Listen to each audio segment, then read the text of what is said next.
अथ श्री शनैश्चर स्तोत्रं विनियोगः। ओम अस्य श्री शनैश्चर स्तोत्र महामन्त्रस्य अनुष्टुप् छन्दः। शनैश्चरो देवता शं बीजं नं शक्तिः मम कीलकं शनैश्चर प्रसाद सिद्ध्यर्थे जपे विनियोगः।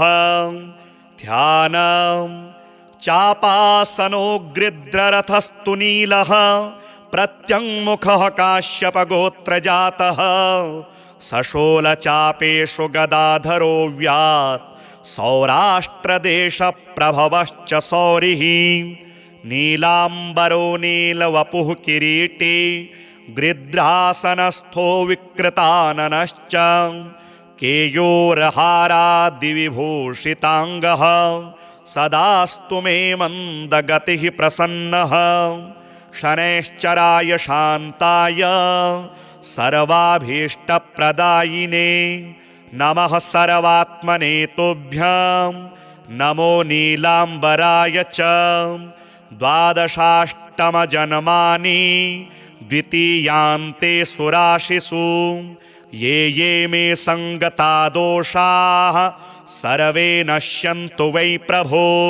सूत उवाच शृणुध्वं मुनयः सर्वे शनिपीडाहरं शुभं शनिप्रीतिकरं स्तोत्रं सर्वाभीष्टफलप्रदं। पुरा कैलासशिखरे पार्वत्यै शङ्करेण च उपदिष्टं शनिस्तोत्रं प्रवक्ष्यामि तपोधनाः। रघुवंशेति विख्यातो राजा दशरथः प्रभुः बभूव चक्रवर्ती च सप्तद्वीपाधिपो बलिं कृत्तिकान्ते शनौ याते दैवज्ञार्ज्ञापितो हि सः रोहिणी सकटं भित्त्वा शनिर्यास्यति साम्प्रतम्। इत्थं शकटभेदेन सुरासुरभयङ्करं द्वादशाब्दं तु दुर्भिक्षं भविष्यति सुदारुणं। देशाश्च नगरग्रामाः भयभीताः समन्ततः ब्रुवन्ति सर्वलोकानां भयमेतत्समागमम्। एवमुक्तस्तवो वाक्यं मन्त्रिभिः सह पार्थिवः व्याकुलं तु जगद्दृष्ट्वा पौरजानपदादिकं पप्रच्छ प्रयतो राजा वसिष्ठ प्रमुखान् ऋषीन् समाधानं किमस्यास्ति ब्रूत मे मुनिसत्तमाः। प्रजानां परिरक्षायै सर्वज्ञः सर्वदर्शिनः तच्छ्रुत्वा मुनयः सर्वे प्रोचुरस्य बलं महत्। शनैश्चरेण शकटे तस्मिन् भिन्ने कुतः प्रजाः अयं योगो ह्यसाध्यं तु शक्रब्रह्मादिभिस्तथा। स तु सञ्चिन्त्य मनसा सहसा पुरुषसर्षभः समादाय धनुर्दिव्यं दिव्यायुधसमन्वितं रथमारुह्य वेगेन गतो नक्षत्रमण्डलं सपादयोजनं लक्ष्यं सूर्यस्योपरि संस्थितं रोहिणीं पृष्ठतः स्थाप्य राजा दशरथस्तदा रथे तु काञ्चने दिव्ये सर्वरत्नविभूषिते हंसवर्णहयैर्युक्ते महाकेतुसमुच्छिते दीप्यमानो महारक्तं किरीटकटकादिभिः बभ्राज स तदाकाशे द्वितीय इव भास्करः आकर्णपूर्णचापेन संहारास्त्रं न्ययोजयत्। संहारास्त्रं शनिर्दृष्ट्वा सुरासुरभयङ्करं कृत्तिकान्ते तदा स्थित्वा प्रविशन् किल रोहिणीं दृष्ट्वा दशरथं चाग्रे तस्थौ स भ्रुकुटीमुखः हसित्वा तद्भयात् सौरी हृदं वचनमब्रवीत्। पौरुषं तव राजेन्द्र सुरासुरभयङ्करं देवासुरमनुष्याश्च सिद्धविद्याधरोरगाः मयावलोकिताः सर्वे दैन्यमाशु व्रजन्ति ते। तुष्टोऽहं तव राजेन्द्र तपसा पौरुषेण च वरं ब्रूहि प्रदास्यामि मनसा यदभीप्सितं। दशरथ उवाच प्रसादं कुरु मे सौरे वरदो यदि मे स्थितः। अद्य प्रभृति मे राष्ट्रे पीडा कार्या न कस्यचित्। रोहिणीं भेदयित्वा तु न गन्तव्यं त्वया शनैः। सरितः सागरः सर्वे यावच्चन्द्रार्कमेदिनी। द्वादशाब्दं तु दुर्भिक्षं न कदाचिद् भविष्यति। याचितं तु मया सौरे नान्यमिच्छाम्यहं वरम्। एवमस्त्विति सुप्रीतो वरं प्रादात्तु शाश्वतं। कीर्तिरेषा त्वदीया च त्रैलोक्ये सम्भविष्यति। प्राप्य चैनं वरं राजा कृतकृत्यो भवत्तदा।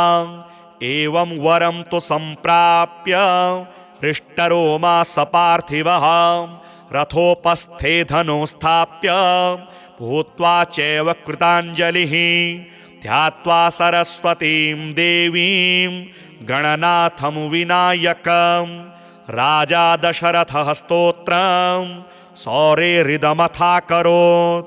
दशरथ उवाच नमः कृष्णाय नीलाय शिखिकण्ठनिभाय च। नमो नीलमुखाब्जाय नीलोत्पलनिभाय च। नमो निरमांसदेहाय दीर्घश्मश्रुजटाय च। नमो विशालनेत्राय शुष्कोदरभयानक। नमः परुषनेत्राय स्थूलरोणे नमो नमः। नमो नित्यं शुद्धार्ताय अतृप्ताय नमो नमः। नमो दीर्घाय शुष्काय कालदष्ट्राय ते नमः। नमस्ते घोररूपाय दुर्निरीक्षाय ते नमः। नमो घोराय रौद्राय भीषणाय करालिने। नमस्ते सर्वभक्षाय वलीमुख नमोऽस्तु ते। सूर्यपुत्र नमस्तेस्तु भास्करो भयदायिने। अधो दृष्टे नमस्तेस्तु संवर्तक नमो नमः। नमो मन्दगते तुभ्यं निस्त्रिषाय नमो नमः। नमो दुःसहदेहाय नित्ययोगरताय च। ज्ञानदृष्टे नमस्तेस्तु कश्यपात्मजसूनवे। तुष्टो ददासि त्वं राज्यं क्रुद्धो हरसि तत्क्षणात्। देवासुरमनुष्याश्च सिद्धविद्याधरोरगाः त्वयावलोकिताः सर्वे दैन्यमाशु व्रजन्ति ते। ब्रह्मा शक्रो यमश्चैव ऋषयः सप्तसागराः राज्यभ्रष्टा भवन्तिह तव दृष्ट्यावलोकिताः। देशाश्च नगरग्रामाः द्वीपाश्च गिरयस्तथा। सरितः सागराः सर्वे नाशं यान्ति समूलतः। प्रसादं कुरु मे सौरे वरदोऽसि महाबलम्। एवमुक्तस्तदा सौरिः ग्रहराजो महाबलः। अब्रवीच्च शनिर्वाक्यं हृष्टरोमा सभास्करिः। शनिरुवाच तुष्टोऽहं तव राजेन्द्र स्तोत्रेणानेन सुव्रता। वरं ब्रूहि प्रदास्यामि मनसा यदभीप्सितं। दशरथ उवाच प्रसन्नो यदि मे सौरे पीडां कुरु न कस्यचित्। देवासुरमनुष्याणां पशुपन्नगपक्षिणां। शनिरुवाच ग्रहणाच्च ग्रहाज्ञेया ग्रहाः पीडाकरः स्मृताः। अदेयोऽपि वरोऽस्माभिः तुष्टोऽहं तु ददामि ते। देवासुरमनुष्याश्च सिद्धविद्याधरोरगाः पशुपक्षी मृगा वृक्षाः पीडां मुञ्चन्तु सर्वदा।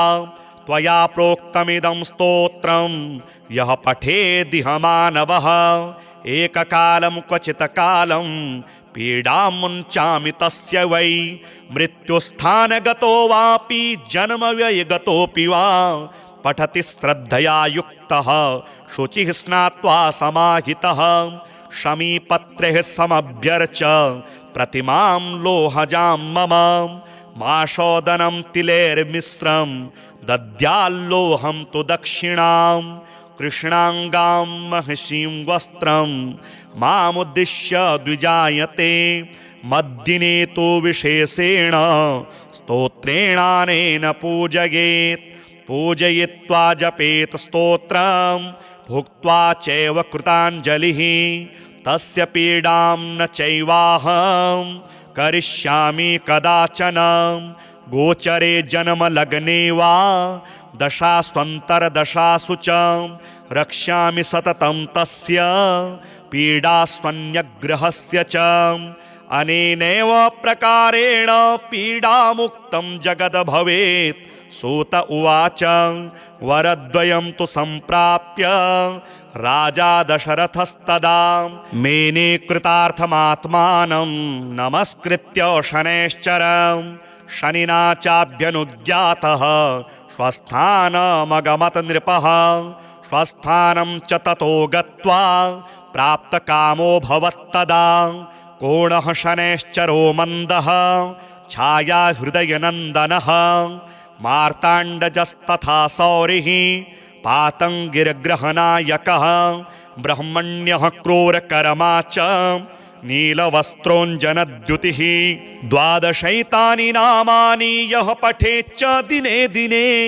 विषमस्थोऽपि भगवान् सुप्रीतस्तस्य जायते मन्दवारे शुचिः स्नात्वा मिताहारो जितेन्द्रियः तद्वर्णकुसुमैर्युक्तं सर्वाङ्गं द्विजसत्तमाः पूरयित्वान्नपानाद्यः स्तोत्रं यः प्रयतः पठेत् पुत्रकामो लभेत् पुत्रं धनकामो लभेत् धनं राज्यकामो लभेत् राज्यं जयार्थी विजयी भवेत् आयुष्कामो लभेदायुः श्रीकामः श्रियमाप्नुयात् यद्यदिच्छति तत्सर्वं भगवान् भक्तवत्सलः चिन्तितानि च सर्वाणि ददाति च न संशयः चापासनो गृध्ररथस्तु नीलः प्रत्यङ्मुखः काश्यपगोत्रजातः सशोलचापेषु गदाधरो व्यात् सौराष्ट्रदेशप्रभवश्च सौरिः नीलाम्बरो नीलवपुः किरीटी गृध्रासनस्थो विकृताननश्च केयूरहारादिविभूषिताङ्गः सदास्तु मे मन्दगतिः प्रसन्नः शनैश्चराय शान्ताय सर्वाभीष्टप्रदायिने नमः सर्वात्मने तुभ्यं नमो नीलाम्बराय च द्वादशाष्टमजन्मानि द्वितीयान्ते सुराशिषु ये ये मे सङ्गता दोषाः सर्वे नश्यन्तु वै प्रभो सूत उवाच शृणुध्वं मुनयः सर्वे शनिपीडाहरं शुभं शनिप्रीतिकरं स्तोत्रं सर्वाभीष्टफलप्रदं पुरा कैलासशिखरे पार्वत्यै शङ्करेण च उपदिष्टं शनिस्तोत्रं प्रवक्ष्यामि तपोधनाः रघुवंशेति विख्यातो राजा दशरथः प्रभुः बभूव चक्रवर्ती च सप्तद्वीपाधिपो बली कृत्तिकान्ते शनौ याते दैवज्ञार्ज्ञापितो हि सः रोहिणी सकटं भित्त्वा शनिर्यास्यति साम्प्रतम् इत्थं शकटभेदेन सुरासुरभयङ्करं द्वादशाब्दं तु दुर्भिक्षं भविष्यति सुदारुणं देशाश्च नगरग्रामाः भयभीतः समन्ततः ब्रुवन्ति सर्वलोकानां भयमेतत्समागमम् एवमुक्तस्तवो वाक्यं मन्त्रिभिः सह पार्थिवः व्याकुलं तु जगद्दृष्ट्वा पौरजानपदादिकं पप्रच्छ प्रयतो राजा वसिष्ठ प्रमुखान् ऋषीन् समाधानं किमस्यास्ति ब्रूत मे मुनिसत्तमाः प्रजानां परिरक्षायै सर्वज्ञः सर्वदर्शिनः तच्छ्रुत्वा मुनयः सर्वे प्रोचुरस्य बलं महत् शनैश्चरेण शकटे तस्मिन् भिन्ने कुतः प्रजाः अयं योगो ह्यसाध्यं तु शक्रब्रह्मादिभिस्तथा स तु सञ्चिन्त्य मनसा सहसा पुरुषसर्षभः समादाय धनुर्दिव्यं दिव्यायुधसमन्वितं रथमारुह्य वेगेन गतो नक्षत्रमण्डलं सपादयोजनं लक्ष्यं सूर्यस्योपरि संस्थितं रोहिणीं पृष्ठतः स्थाप्य राजा दशरथस्तदा रथे तु काञ्चने दिव्ये सर्वरत्नविभूषिते हंसवर्णहयैर्युक्ते महाकेतुसमुच्छिते दीप्यमानो महारक्त किरीटकटकादिभिः बभ्राज स तदाकाशे द्वितीय इव भास्करः आकर्णपूर्णचापेन संहारास्त्रं न्ययोजयत् संहारास्त्रं शनिर्दृष्ट्वा सुरासुरभयङ्करं कृत्तिकान्ते तदा स्थित्वा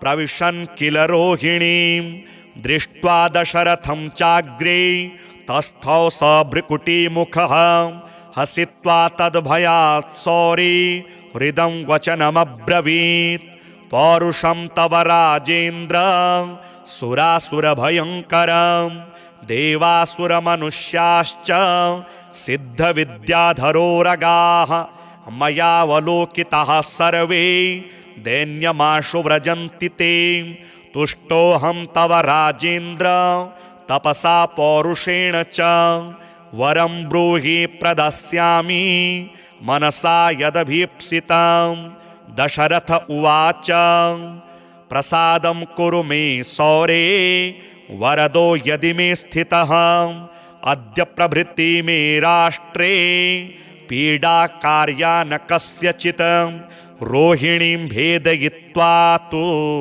न गन्तव्यं त्वया शने सरितः सागरः सर्वे यावच्चन्द्रार्कमेदिनी द्वादशाब्दं तु दुर्भिक्षं न कदाचिद् भविष्यति याचितं तु मया सौरे नान्यमिच्छाम्यहं वरम् एवमस्त्विति सुप्रीतो वरं प्रादात्तु शाश्वतं कीर्तिरेषा त्वदीया च त्रैलोक्ये सम्भविष्यति प्राप्य चैनं वरं राजा कृतकृत्यो भवत्तदा एवं वरं तु सम्प्राप्य हृष्टरोमा सपार्थिवः रथोपस्थे धनुः स्थाप्य भूत्वा चैव कृताञ्जलिः ध्यात्वा सरस्वतीं देवीं गणनाथं विनायकं राजा दशरथः स्तोत्रं सौरेहृदमथाकरोत् दशरथ उवाच नमः कृष्णाय नीलाय शिखकण्ठनिभाय च नमो नीलमुखाब्जाय नीलोत्पलनिभाय च नमो निरमांसदेहाय दीर्घश्मश्रुजटाय च नमो विशालनेत्राय शुष्कोदरभयानक नमः परुषनेत्राय स्थूलरोणे नमो नमः नमो नित्यं शुद्धार्ताय अतृप्ताय नमो नमः नमो दीर्घाय शुष्काय कालदष्ट्राय ते नमः नमस्ते घोररूपाय दुर्निरीक्षाय ते नमः नमो घोराय रौद्राय भीषणाय करालिने नमस्ते सर्वभक्षाय वलीमुख नमोस्तुते सूर्यपुत्र नमस्तेस्तो भास्करो भयदायिने अधो दृष्टे नमस्तेस्तु संवर्तक नमो नमः नमो मंदगते तुभ्यं निस्त्रिषाय नमो नमः नमो दुःसहदेहाय नित्ययोगरताय च ज्ञानदृष्टे नमस्तेस्तु कश्यपात्मजसूनवे तुष्टो ददासि त्वं राज्यं क्रुद्धो हरसि तत्क्षणात् देवासुरमनुष्याश्च सिद्धविद्याधरोरगाः त्वयावलोकिताः सर्वे दैन्यमाशु व्रजन्ति ते ब्रह्मा शक्रो यमश्चैव ऋषयः सप्तसागराः राज्यभ्रष्टा भवन्ति तव दृष्ट्यावलोकिताः देशाश्च नगरग्रामाः द्वीपाश्च गिरयस्तथा सरितः सागराः सर्वे नाशं यान्ति समूलतः प्रसादं कुरु मे सौरे वरदोऽसि महाबलम् एवमुक्तस्तदा सौरिः ग्रहराजो महाबलः अब्रवीच्च शनिर्वाक्यं हृष्टरोमा सभास्करिः शनिरुवाच तुष्टोऽहं तव राजेन्द्र स्तोत्रेणानेन सुव्रता वरं ब्रूहि प्रदस्यामि मनसा यदभीप्सितं दशरथ उवाच प्रसन्नो यदि मे सौरे पीडां कुरु न कस्यचित् देवासुरमनुष्याणां पशुपन्नगपक्षिणां शनिरुवाच ग्रहणाच्च ग्रहाज्ञेयां ग्रहाः पीडाकरः स्मृताः अदेयोऽपि वरोऽस्माभिः तुष्टोऽहं तु ददामि ते देवासुरमनुष्याश्च सिद्धविद्याधरोरगाः पशुपक्षी मृगा वृक्षाः पीडां मुञ्चन्तु सर्वदा त्वया प्रोक्तमिदं स्तोत्रं यः पठेदिह मानवः एककालं क्वचित् कालं पीडां मुञ्चामि तस्य वै मृत्युस्थानगतो वापि जन्मव्ययगतोऽपि वा पठति श्रद्धया युक्तः शुचिः स्नात्वा समाहितः शमीपत्रैः समभ्यर्च प्रतिमां लोहजां मम माशोदनं तिलैर्मिश्रं दद्याल्लोहं तु दक्षिणां कृष्णाङ्गां महिषीं वस्त्रं मामुद्दिश्य द्विजायते मद्दिने तु विशेषेण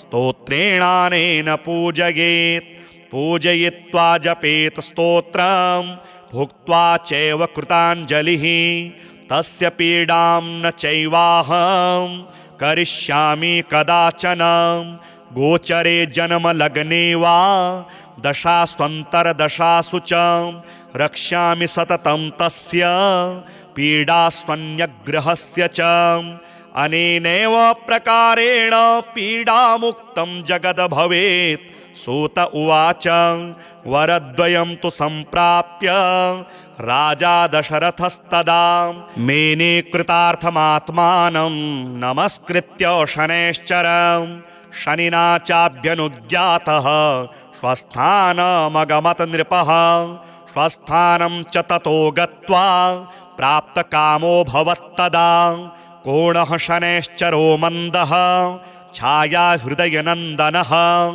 मार्ताण्डजस्तथा सौरिः पातङ्गिरग्रहनायकः ब्रह्मण्यः क्रूरकर्मा च नीलवस्त्रोञ्जनद्युतिः द्वादशैतानि नामानि यः पठेच्च दिने दिने विषमस्थोऽपि भगवान् सुप्रीतस्तस्य जायते मन्दवारे शुचिः स्नात्वा मिताहारो जितेन्द्रियः तद्वर्णकुसुमैर्युक्तं सर्वाङ्गं द्विजसत्तमाः पूरयित्वान्नपानाद्यः स्तोत्रं यः प्रयतः पठेत् पुत्रकामो लभेत् पुत्रं धनकामो लभेत् धनं राज्यकामो लभेत् राज्यं जयार्थी विजयी भवेत् आयुष्कामो लभेदायुः श्रीकामः श्रियमाप्नुयात् यद्यदिच्छति तत्सर्वं भगवान् भक्तवत्सलः चिन्तितानि च सर्वाणि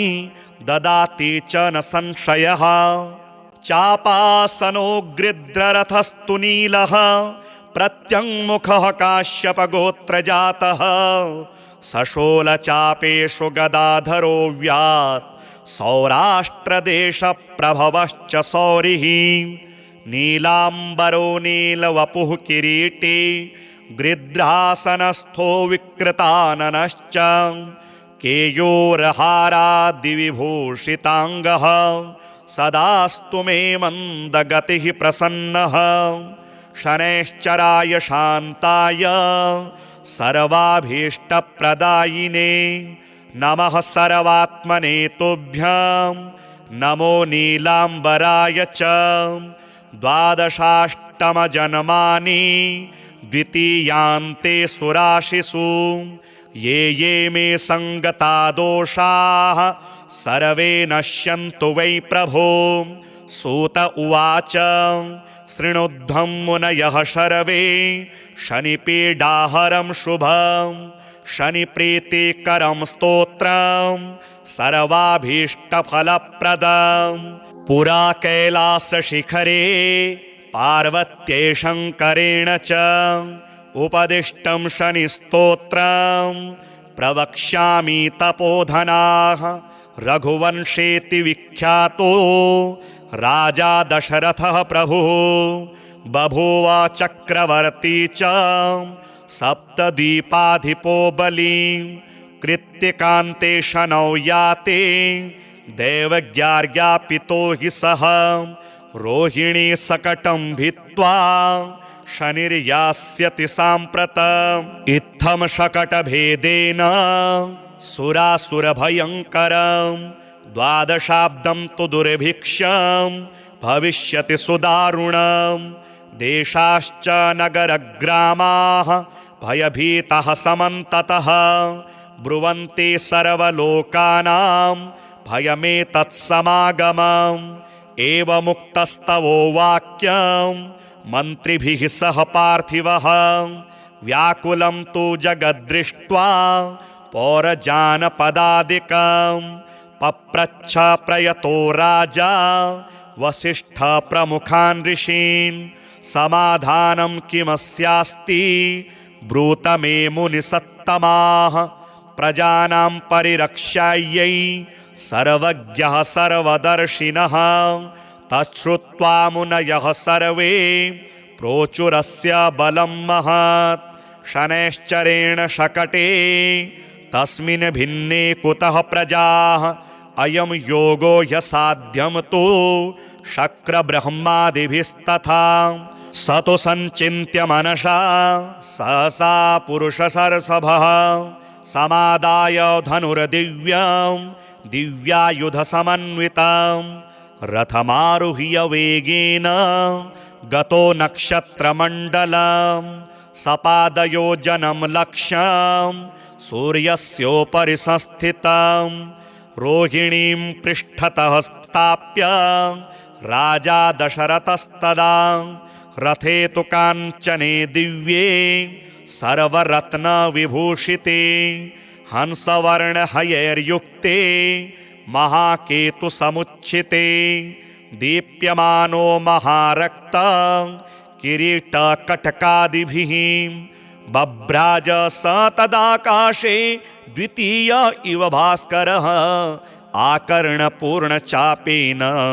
संहारास्त्रं न्ययोजयत् संहारास्त्रं शनिर्दृष्ट्वा सुरासुरभयङ्करं कृत्तिकान्ते तदा स्थित्वा प्रविशन् किल रोहिणीं दृष्ट्वा दशरथं चाग्रे तस्थौ स भ्रुकुटीमुखः हसित्वा तद्भयात् सौरी हृदं वचनमब्रवीत् पौरुषं तव राजेन्द्र सुरासुरभयङ्करं देवासुरमनुष्याश्च सिद्धविद्याधरोरगाः मयावलोकिताः सर्वे दैन्यमाशु व्रजन्ति ते तुष्टोऽहं तव राजेन्द्र तपसा पौरुषेण च वरं ब्रूहि प्रदास्यामि मनसा यदभीप्सितं।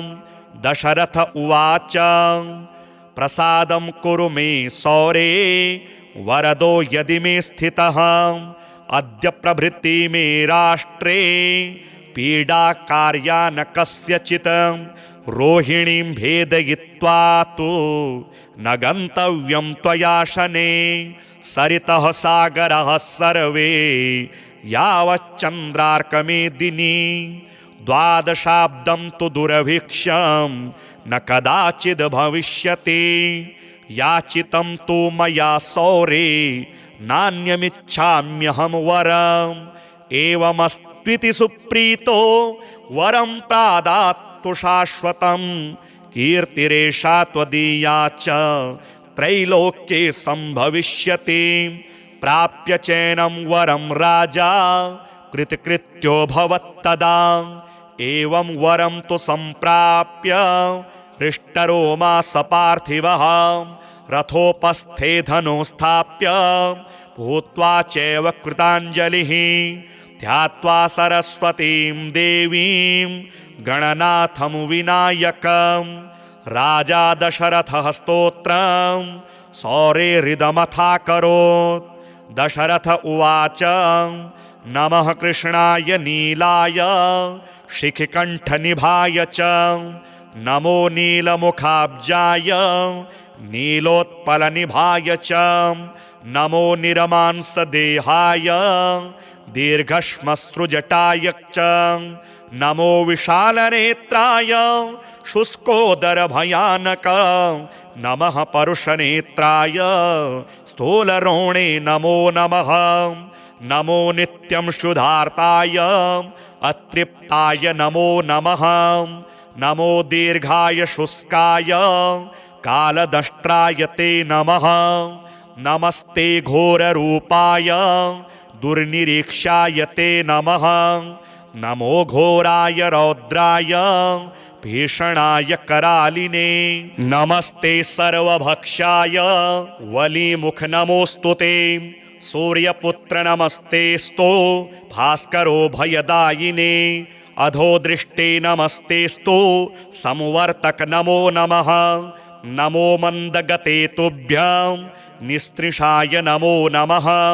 नमो दुःसहदेहाय नित्ययोगरताय च। ज्ञानदृष्टे नमस्तेस्तु कश्यपात्मजसूनवे। तुष्टो ददासि त्वं राज्यं क्रुद्धो हरसि तत्क्षणात्।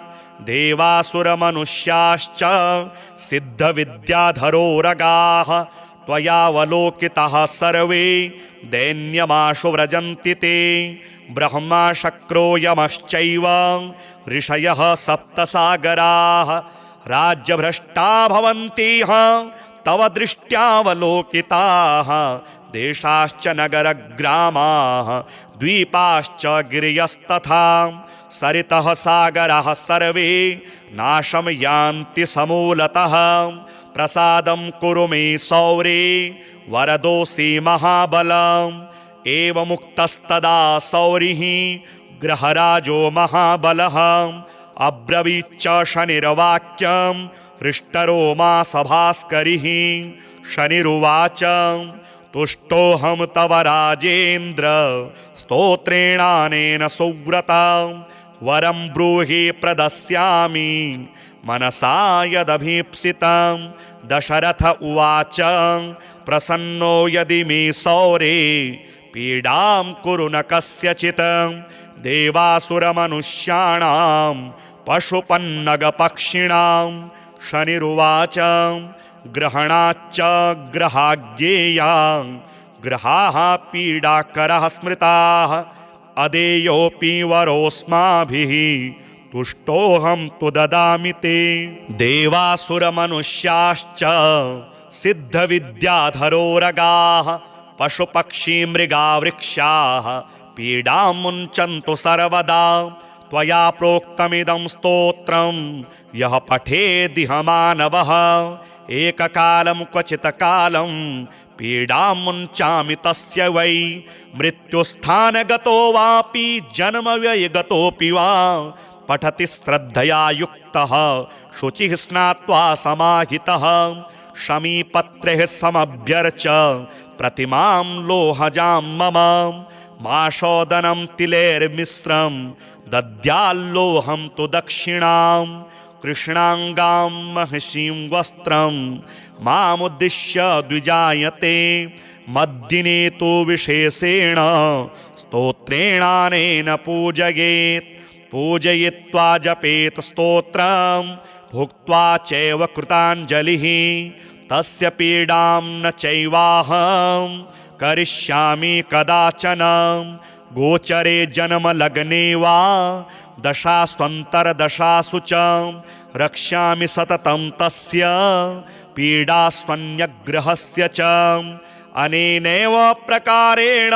पीडामुक्तं जगद् भवेत् सूत उवाच वरद्वयं तु सम्प्राप्य राजा दशरथस्तदा मेने कृतार्थमात्मानं नमस्कृत्य शनैश्चरं शनिना चाभ्यनुज्ञातः स्वस्थानमगमत् नृपः स्वस्थानं च ततो गत्वा प्राप्तकामो भवत्तदा कोणः शनैश्चरो मन्दः छाया हृदयनन्दनः मार्ताण्डजस्तथा सौरिः पातङ्गिर्ग्रहनायकः ब्रह्मण्यः क्रूरकर्मा च नीलवस्त्रोञ्जनद्युतिः द्वादशैतानि नामानि यः पठेच्च दिने दिने विषमस्थोऽपि भगवान् सुप्रीतस्तस्य जायते मन्दवारे शुचिः स्नात्वा मिताहारो जितेन्द्रियः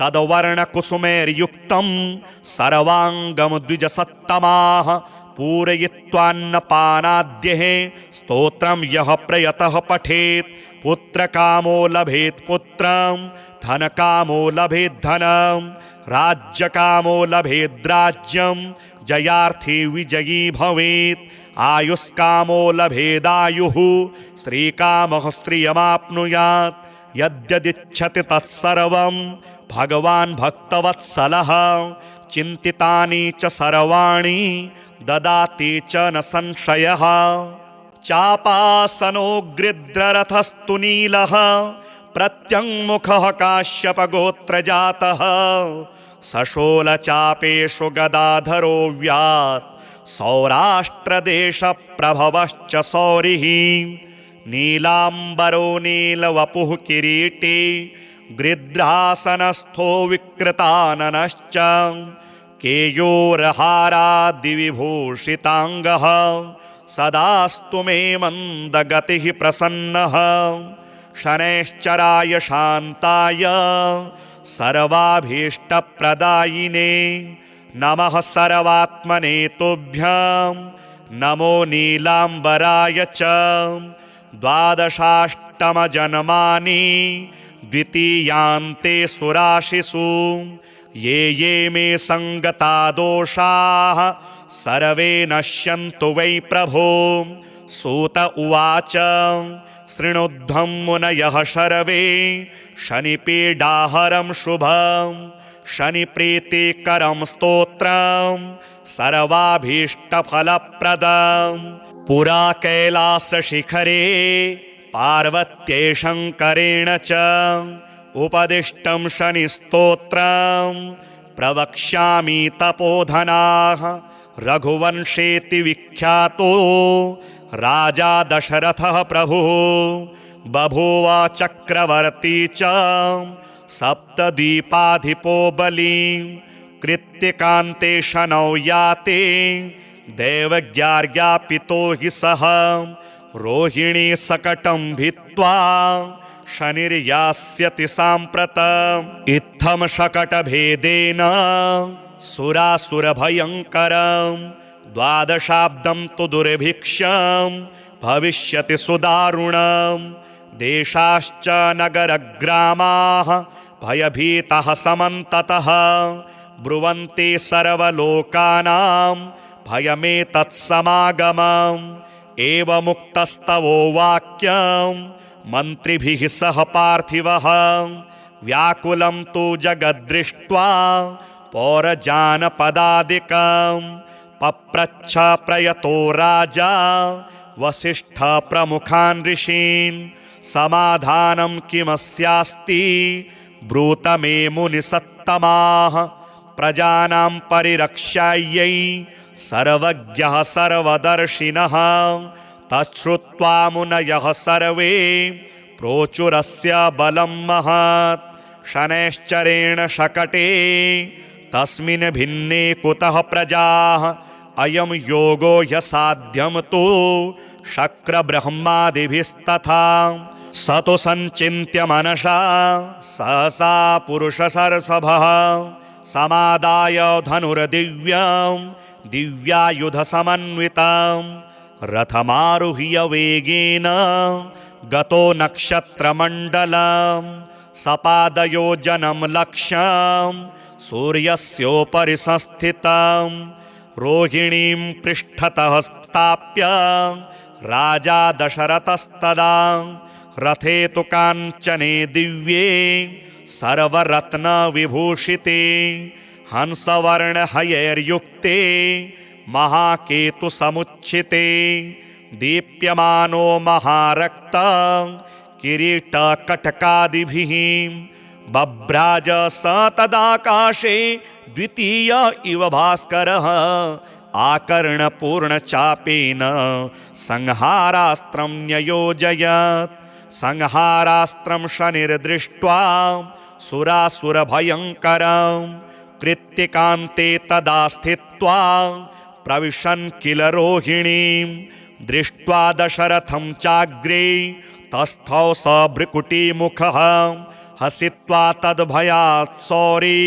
हृदं वचनमब्रवीत् पौरुषं तव राजेन्द्र सुरासुरभयङ्करं देवासुरमनुष्याश्च सिद्धविद्याधरोरगाः मयावलोकिताः सर्वे दैन्यमाशु व्रजन्ति ते तुष्टोऽहं तव राजेन्द्र तपसा पौरुषेण च वरं ब्रूहि प्रदास्यामि मनसा यदभीप्सितं दशरथ उवाच प्रसादं कुरु मे सौरे वरदो यदि मे स्थितः अद्य प्रभृति मे राष्ट्रे पीडा कार्या न कस्यचित् रोहिणीं भेदयित्वा तु न गन्तव्यं त्वया शने सरितः सागरः सर्वे यावच्चन्द्रार्कमेदिनी द्वादशाब्दं तु दुरभिक्षं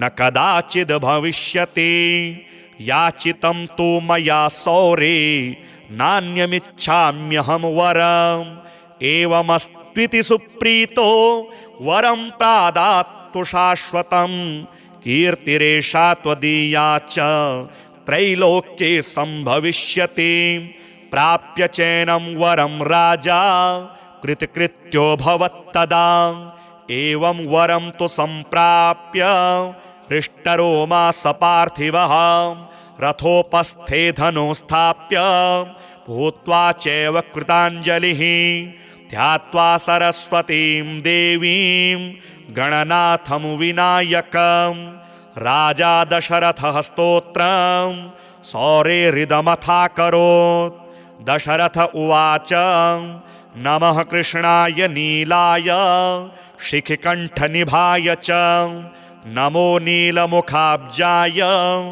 नीलोत्पलनिभाय च नमो निरमांसदेहाय दीर्घश्मश्रुजटाय च नमो विशालनेत्राय शुष्कोदरभयानक नमः परुषनेत्राय स्थूलरोणे नमो नमः नमो नित्यं शुद्धार्ताय अतृप्ताय नमो नमः नमो दीर्घाय शुष्काय कालदष्ट्राय ते नमः नमस्ते घोररूपाय दुर्निरीक्षाय ते नमः नमो घोराय रौद्राय भीषणाय करालिने नमस्ते सर्वभक्षाय वलीमुख नमोऽस्तु ते सूर्यपुत्र नमस्तेस्तु भास्करो भयदायिने अधोदृष्टे नमस्तेस्तु संवर्तक नमो नमः नमो मन्दगते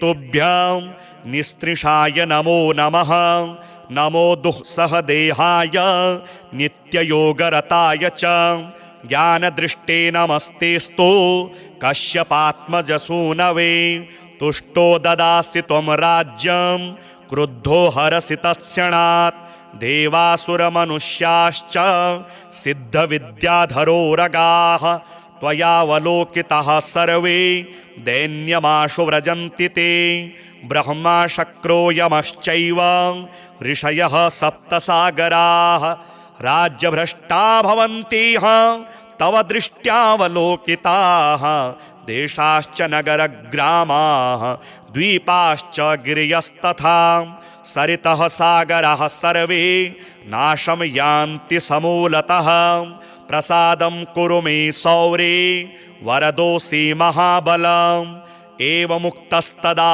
सौरिः ग्रहराजो महाबलः अब्रवीच्च शनिर्वाक्यं हृष्टरोमा सभास्करिः शनिरुवाच तुष्टोऽहं तव राजेन्द्र स्तोत्रेणानेन सुव्रता वरं ब्रूहि प्रदस्यामि मनसा यदभीप्सितं दशरथ उवाच प्रसन्नो यदि मे सौरे पीडां कुरु न कस्यचित् देवासुरमनुष्याणां पशुपन्नगपक्षिणां शनिरुवाच ग्रहणाच्च ग्रहाज्ञेयां ग्रहाः पीडाकरः स्मृताः अदेयोऽपि वरोऽस्माभिः तुष्टोऽहं तु ददामि ते देवासुरमनुष्याश्च सिद्धविद्याधरोरगाः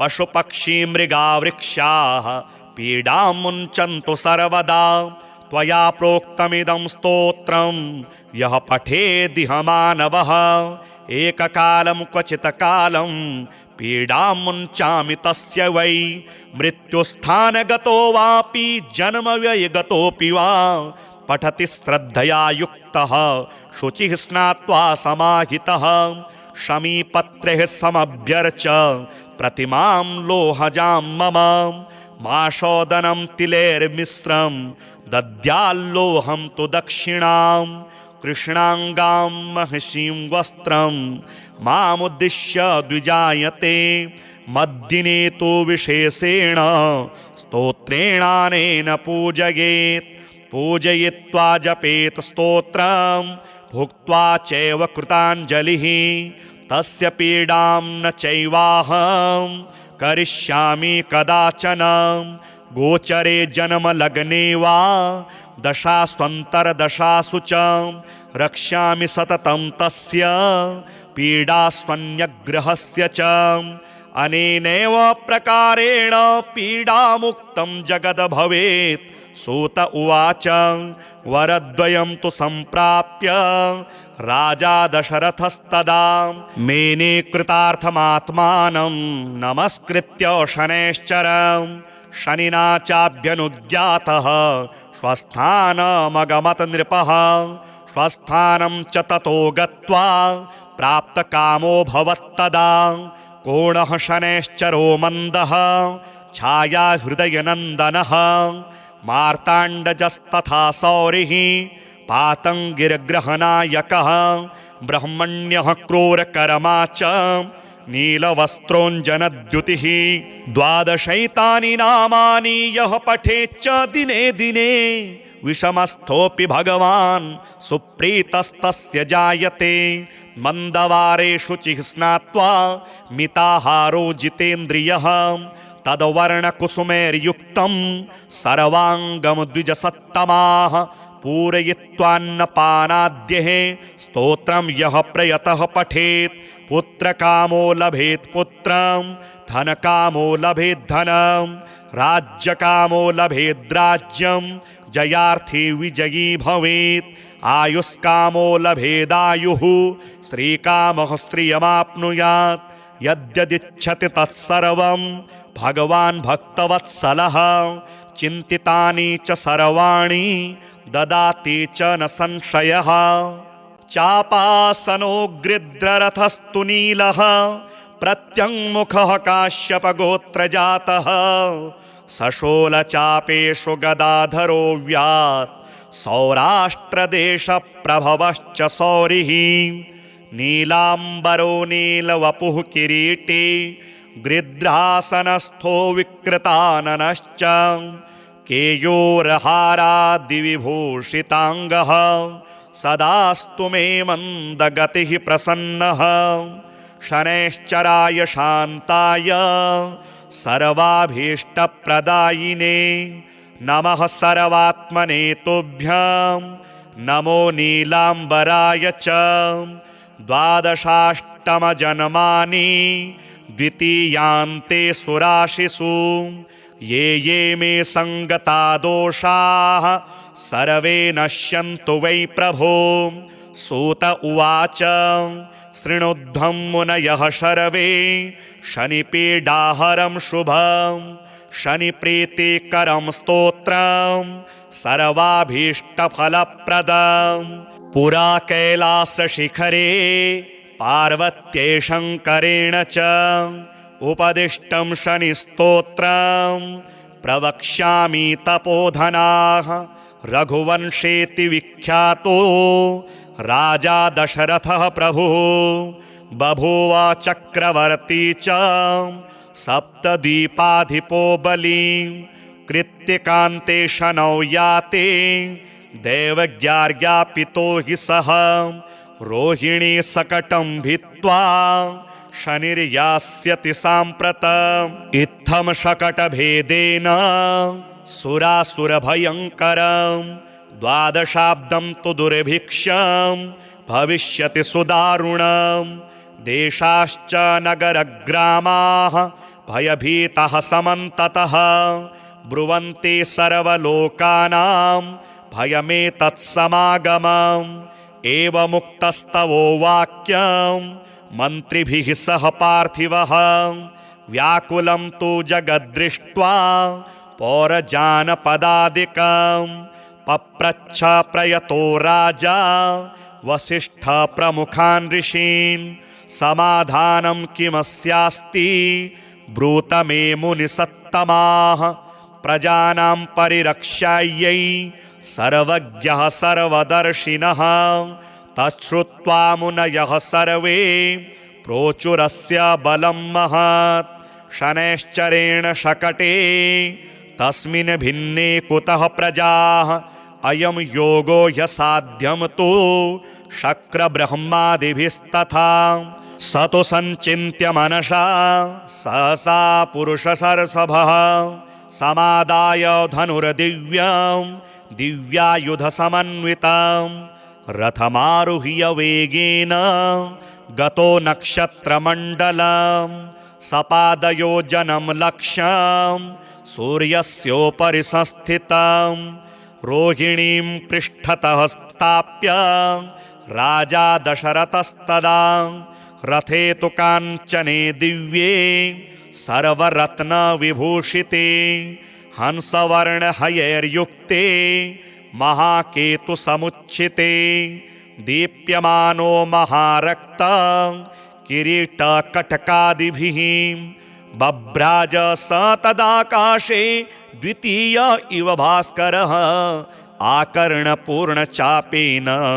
संहारास्त्रं न्ययोजयत् संहारास्त्रं शनिर्दृष्ट्वा सुरासुरभयङ्करं कृत्तिकान्ते तदा स्थित्वा प्रविशन् किल रोहिणीं दृष्ट्वा दशरथं चाग्रे तस्थौ स भ्रुकुटीमुखः हसित्वा तद्भयात् सौरी हृदं वचनमब्रवीत् पौरुषं तव राजेन्द्र सुरासुरभयङ्करं देवासुरमनुष्याश्च सिद्धविद्याधरोरगाः मयावलोकिताः सर्वे दैन्यमाशु व्रजन्ति ते तुष्टोऽहं तव राजेन्द्र तपसा पौरुषेण च वरं ब्रूहि प्रदास्यामि मनसा यदभीप्सितं दशरथ उवाच प्रसादं कुरु मे सौरे